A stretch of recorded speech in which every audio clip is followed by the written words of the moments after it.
Assalamualaikum students, my name is Aslan Shahid and this is lecture 10 for class 5 and subject is science. In the previous lecture we have discussed different types of microorganisms. Three types of microorganisms are bacteria, virus and fungi. Today we will discuss some of these types. The first one is bacteria.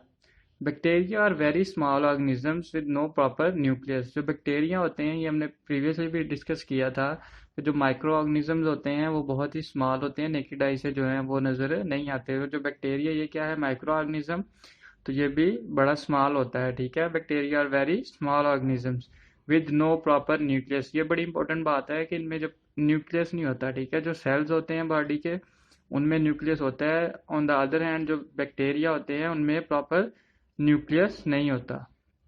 They are present all around us. ये हमने previous lecture में भी बात की थी कि जो micro organisms हैं वो हर जगह पे हो सकते हैं। ये पेंसिल है, पेंसिल की सरफेस पे भी हो सकते हैं, लैपटॉप की भी, बुक की सरफेस पे, हैंड्स पे, ये डिफरेंट जगह जो है वहाँ प्रेजेंट हो सकते हैं। They are present all around us.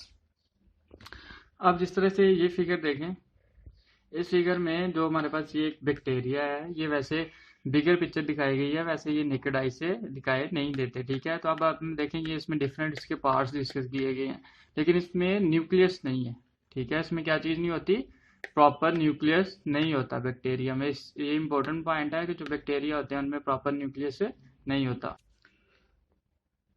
They grow very fast in warm, moist and dark places. अब जो बैक्टीरिया होते हैं इसके लिए जो फिजिबल प्लेस होती है उसमें जहाँ पे थोड़ी सी वार्मनेस होती है, टेम्परेचर थोड़ा सा हाई होता है, अप्रोप्रिएट टेम्परेचर होता है, मॉइस्चर होता है और डार्कनेस होती है, ये शेडो होता है, वहाँ पे जो है ये फास्ट ग्रोथ होती है इनकी। इस फिगर को देखें, इसमें बताया गया है कि जो बैक्टीरियल ग्रोथ होती है, जो बैक्टीरिया होते हैं इनकी ग्रोथ के लिए या इनके बढ़ने के लिए जो डिफरेंट कंपल्सरी पैरामीटर्स होते हैं या फैक्टर्स होते हैं वो लिस्ट डाउन किए गए हैं। इसमें जो आपकी बुक में डिस्कस है उसमें है कि वार्म, ठीक है, जहाँ पे थोड़ा सा टेम्परेचर अप्रोप्रिएट होता है, वार्म होता है, वहाँ पे इनकी बैक्टीरियल ग्रोथ फास्ट होती है। उसके बाद जहाँ पे मॉइस्चर होता है वहाँ पे इनकी ग्रोथ जो है फास्ट होती है। और थर्ड थिंग जो आपकी बुक में डिस्कस किया है कि जहाँ पे शेडो या डार्क प्लेसेस होते हैं वहाँ पे भी इनकी ग्रोथ जो है वो फास्टर होती है। इन तीनों जो हमने रीज़न डिस्कस किए हैं, इसके अलावा इसको टाइम भी चाहिए होता है, इसकी ग्रोथ को ऑक्सीजन भी और फूड भी चाहिए होती है प्रॉपर अमाउंट में ग्रोथ के लिए। Bacteria are of different shapes and sizes. Bacteria जो होते हैं उनमें डिफरेंट शेप्स भी हो सकती हैं, साइजेस भी हो सकते हैं। दे भी मे बी सर्कुलर, स्पाइरल और लॉन्ग। अब जो आपकी बुक में ही दी गई है फिगर, इसमें आप देखें bacteria come in a variety of shapes.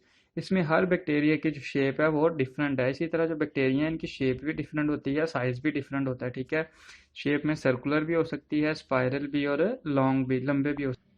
इस फिगर में भी different types of bacteria show किए गए हैं। इसमें आप देखें कि हर बैक्टीरिया की जो है इंडिविजुअल शेप है। ठीक है, शेप के अलावा उसका साइज भी डिफरेंट है। जिस तरह से ये देखें, ये सर्कुलर शेप के हैं, ये लॉन्ग हैं, लंबे बैक्टीरियाज हैं, जबकि यहाँ पे ये स्पाइरल भी हैं। और इसी तरह प्लेंटी ऑफ इसकी जो है वो टाइप्स हैं इनकी शेप्स की, और इनका साइज भी डिफरेंट है। ये देखें, ये लेंथी हैं, इनका जो साइज़ है वो बिल्कुल ही डिफरेंट है। ये जो है ये साइज़ में वैसे ही शेप में भी डिफरेंट है, इनका साइज़ भी डिफरेंट है। ये देखें, इनका ये जो है इसका साइज़ और इसका साइज़ इंडिविजुअली भी इनका साइज़ जो है वो वेरी कर सकता है। तो वो इनकी शेप भी डिफरेंट होती है, उसके बाद इनका साइज़ भी डिफरेंट होता है। इसमें कुछ सर्कुलर हो सकते हैं जिस तरह से ये सर्कुलर है, और स्पाइरल टाइप भी हो सकते हैं यूँ, जिस तरह ये है। नेक्स्ट लाइन में बैक्टीरिया के डीमेरिट्स लिखे हैं। Bacteria cause diseases such as cholera, typhoid, TB, tuberculosis भी कहते हैं इसको, एंड थ्रॉट इन्फेक्शन। ठीक है, bacteria in mouth causes tooth decay. अब इसमें है जो बैक्टीरिया, ये डिफरेंट डिसीज़ का काज भी बनता है। उन डिसीज़ की जो एग्जांपल्स हैं, इसमें आपको शॉर्ट क्वेश्चन भी आ सकता है। List down the different disease due to bacteria. उसमें इसकी एग्जांपल्स है cholera, typhoid, TB, tuberculosis and throat infection. ठीक है, और टूथ डिके भी इसी की वजह से होता है। अब टूथ डिके क्या होता है इसको हम with the help of figure देख सकते हैं। जो बाकी इसमें है डिजीज़ वो कॉमन है, इनका आपको पता होगा, लेकिन टूथ डिके का भी आपको पता होगा। इसको मैं एक्सप्लेन कर देता हूँ विद द हेल्प ऑफ। अब जब हम इस फिगर को देखते हैं, ये एक हेल्दी टीथ है, ठीक है, नॉर्मल टीथ है जो बिल्कुल एक्यूरेट है। ठीक है, इसमें कोई भी डिके नहीं है, कोई भी इसमें और किसी किस्म की डिजीज़ नहीं है।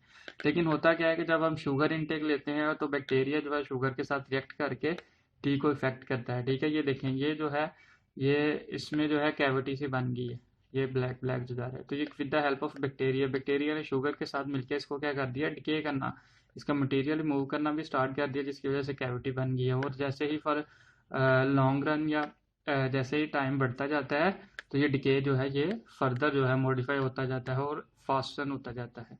जिस तरह से ये देखें, ये नॉर्मल टीथ था, बैक्टीरिया ने उसका जो है यहाँ पे उसको डिके किया, उसके बाद विद द इंक्रीजिंग टाइम और certain after certain interval time, ये देखें, ये बिल्कुल ही जो टीथ है ये डिके हो गया हुआ है, ख़राब हो गया हुआ है। तो ये भी बैक्टीरिया की डिजीज़ में आता है कि बैक्टीरिया की वजह से जो है टूथ डिके होता है। अब प्रीवियस लेक्चर में भी इस चीज़ को हमने डिस्कस किया था कि कुछ जो माइक्रो ऑर्गेनिज्म है वो हमारे लिए यूज़फुल होते हैं, बेनिफिशियल होते हैं। तो जो बैक्टीरिया की बेनिफिट्स हैं वो मेंशन है, however certain bacteria are also useful for us. ठीक है, जिस तरह से बैक्टीरिया किस तरह से हमारे लिए यूज़फुल हैं उनको लिस्ट डाउन किया गया है। The first one is bacteria in our stomach helps us to digest the food.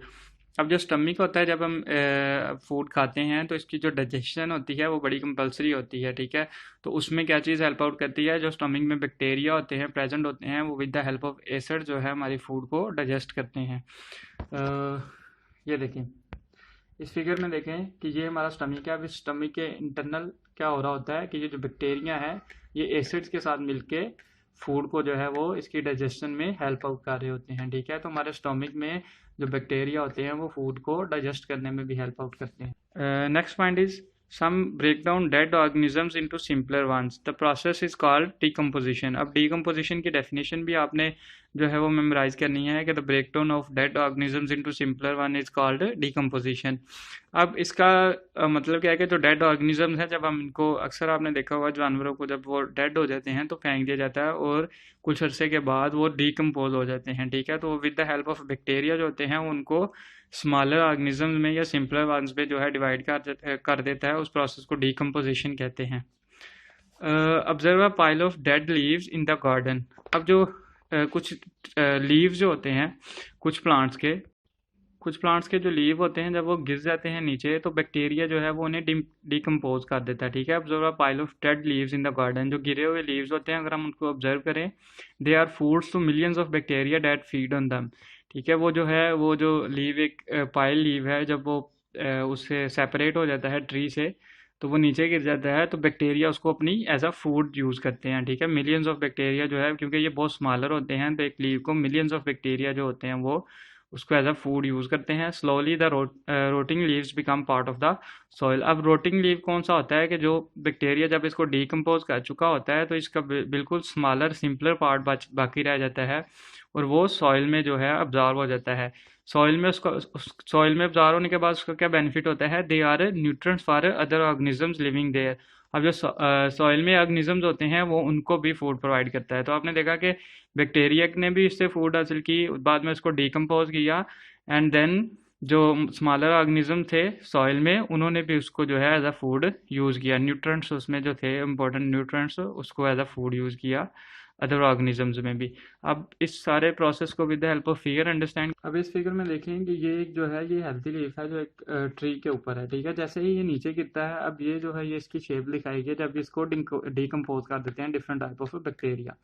जब ये नीचे गिरता है तो बैक्टीरिया जो होते हैं इसको डिकम्पोज कर देते हैं सिंपलर वंस में। डिकम्पोज किस तरह से करते हैं कि वो इसको एज अ फूड लेते हैं, एज अ फूड यूज़ करते हैं और इसमें जो इम्पोर्टेंट इंग्रेडिएंट्स या इम्पोर्टेंट जो चीज़ें होती हैं या जो खुराक के लिए बैक्टीरिया की ग्रोथ के लिए कंपल्सरी होती हैं वो इससे ले लेते हैं और जो बाकी रेस्ट ऑफ द पार्ट होता है उसको एज इट इज़ रहने देते हैं। अब जब बैक्टीरिया ने इसको डिकम्पोज किया तो इसकी शेप इस तरह से हो जाती है। अब ये देखें इसकी वेंस किस तरह से यहाँ पे क्लियर कट हमें दिखाई दे रही है। ठीक है, अब ये क्यों वेंस दिखाई दे रही है, क्योंकि इसके जो इम्पोर्टेंट जो इसका क्लोरोफिल था, जो इसका कलर था या जो इसको कलर दे रहा था, जो इसकी इसको ब्यूटीफुल या इसको शाइनिंग दे रहा था डिफरेंट कलर्स की उसको भी बैक्टीरिया ने यूज़ कर लिया और ये जो रोटन लीव है ये पीछे रह गया। ठीक है, ये रोटिंग लीव है। रोटिंग लीव अब क्या करेगा, ये सॉइल में अब्जॉर्व हो जाएगा और वहाँ इसका क्या बेनिफिट होगा कि इसको जो दूसरे स्मॉलर ऑर्गेनिजम्स होते हैं सॉइल में वो इसको फर्दर यूज़ कर लेंगे और ये उनके लिए भी एज अ फूड यूज़ होगा। ठीक है, तो इस तरह ये प्रोसीजर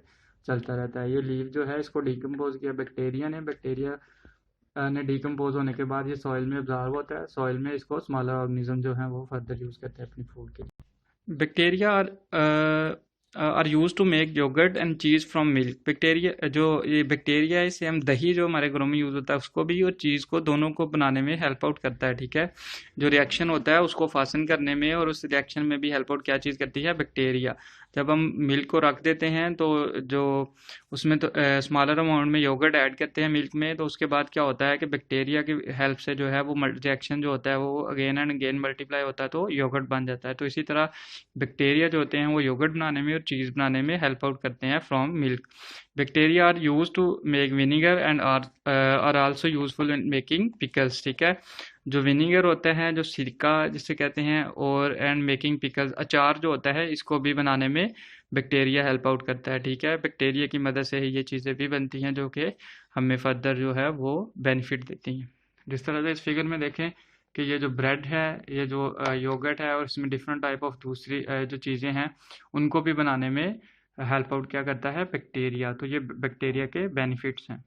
अब नेक्स्ट एक एक्टिविटी है, ये बड़ी इंटरेस्टिंग सी एक्टिविटी है, how to make yoghurt. Take a glass of warm milk, pour it in a bowl, add a teaspoon of yogurt, cover the bowl and leave it for a day at normal room temperature. Taste it after day, the milk turns into yogurt. ये basically इसने बताया हुआ है कि yogurt बनता कैसे है, किस तरह से बनता है। कि आप क्या करते हैं कि वार्म मिल्क जो होता है वो लें, उसमें उसको एक बाउल में रखें, उसके बाद उसमें थोड़ा सा योगर्ट ऐड कर दें, ठीक है। उसके बाद उसको नॉर्मल टेम्परेचर पे, ना टेम्परेचर ज़्यादा कम हो ना टेम्परेचर ज़्यादा बहुत ज़्यादा हॉट हो, नॉर्मल टेम्परेचर पे आप जब उसको एक दिन के लिए रखते हैं, उसके बाद आप टेस्ट करें तो आपको योगर्ट बन जाएगा, ठीक है। ये बड़ी इंटरेस्टिंग एक्टिविटी है, आप करिएगा इसको। नेक्स्ट चलते हैं टॉपिक पे, virus. Viruses can be found almost everywhere. They need a living organism or a host on which they grow and multiply. Just like bacteria, जो वायरसेस होते हैं वो भी हर जगह जो हैं वो प्रेजेंट होते हैं। दे नीड अ लिविंग ऑर्गेनिज्म। अब जो वायरस होता है उसको एक लिविंग ऑर्गेनिज्म की ज़रूरत होती है, ठीक है। जो लिविंग ऑर्गेनिज्म होता है ये उसके सेल को यूज़ करके फर्दर अपनी ग्रोथ करता है, ठीक है। तो इसलिए इसमें ये मेंशन है they need a living organism और a host on which they grow and multiply, ठीक है। एक लिविंग ऑर्गेनिज्म, जैसे ही ये लिविंग ऑर्गेनिज्म के साथ अटैच होता है, ये क्या करता है, खुद को मल्टीप्लाई करता है उसके सेल्स की फूड को यूज़ करके। जिस तरह अभी है हमारे पास पेंडेमिक कोरोना वायरस, तो जो कोरोना वायरस है वो भी क्या करता है कि हम चूंकि लिविंग ऑर्गेनिज्म है, तो जैसे ही इंटर होता है ये खुद को मल्टीप्लाई करने लग जाता है। मल्टीप्लाई करके एक जो वायरस होगा वो आगे फर्दर 3 वायरस जनरेट करेगा, 3 आगे फर्दर, तो इसी तरह ये अपनी ग्रोथ को जो होते हैं वो मल्टीप्लाई करते रहते हैं। तो जैसे ही लिविंग ऑर्गेनिज्म में इंटर होता है ये क्या करता है, ग्रोथ करता है अपनी और मल्टीप्लाई होता है। When virus enters the body of a human being, it can spread very fast. This may result in a person falling sick. अब जैसे ही वायरस जो होता है हमारी बॉडी में इंटर होता है, ये अपने आप को खुद को मल्टीप्लाई करता है, इसकी क्वांटिटी में जो है वो एडिशन हो जाती है काफ़ी ज़्यादा, ठीक है। क्योंकि मल्टीप्लाई हो रहा होता है तो इसका मतलब है रिपीटिव एडिशन, बार बार जो है ये खुद को रिपीट कर रहा होता है इस अपनी ग्रोथ में। तो इससे क्या होता है कि हम जो है पर्सन फॉलिंग सिक के, जो एक पर्सन होता है जैसे ह्यूमन बींग में इंटर होता है उसके जो सेल्स की फूड है ये वायरस में यूज़ हो जाती है, और सेल्स को जो प्रॉपर एनर्जी नहीं मिलती उससे होता क्या है कि पर्सन जो है वो वीक हो जाता है, सिक हो जाता है, बीमार हो जाता है, ठीक है। अब इसमें डिफरेंट टाइप ऑफ डिजीजेज हैं। For example virus of dengue, ठीक है, virus of dengue and chikungunya are very dangerous to our health. अब ये जो वायरस होते हैं दोनों ये हमारे लिए बहुत डेंजरस होते हैं। Viruses cause diseases like cold, influenza, ठीक है, measles, polio, hepatitis and small box. अब इसमें एक आप और चीज़ भी बेशक ऐड कर ले, कोरोना वायरस भी, ठीक है। कोरोना वायरस जो कोविड-19 है डिजीज़, वो किसकी वजह से होती है, कोरोना वायरस की वजह से होती है।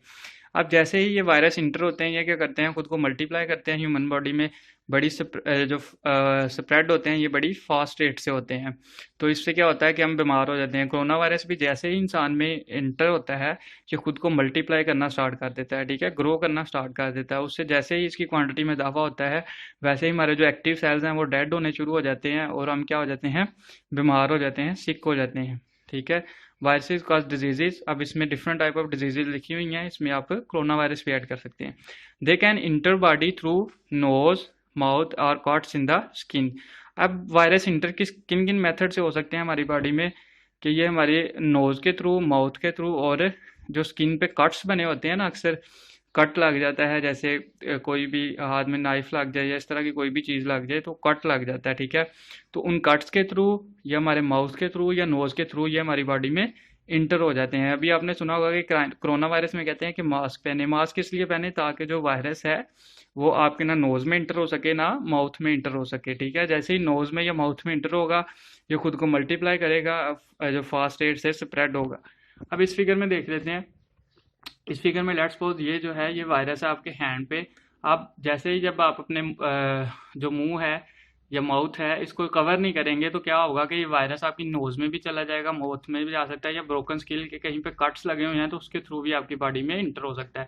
जैसे इंटर होगा ये खुद को फास्ट रेट से मल्टीप्लाई करेगा, क्योंकि आपने अपनी बुक में भी पढ़ा कि जैसे ये ह्यूमन बॉडी में इंटर होता है इट स्प्रेड वेरी फास्ट, ठीक है, फास्ट रेट से स्प्रेड करता है। तो उसके बाद क्या होगा कि इसकी क्वांटिटी में इजाफा हो जाएगा और ये हमारे सेल्स की फूड को यूज़ कर लेगा।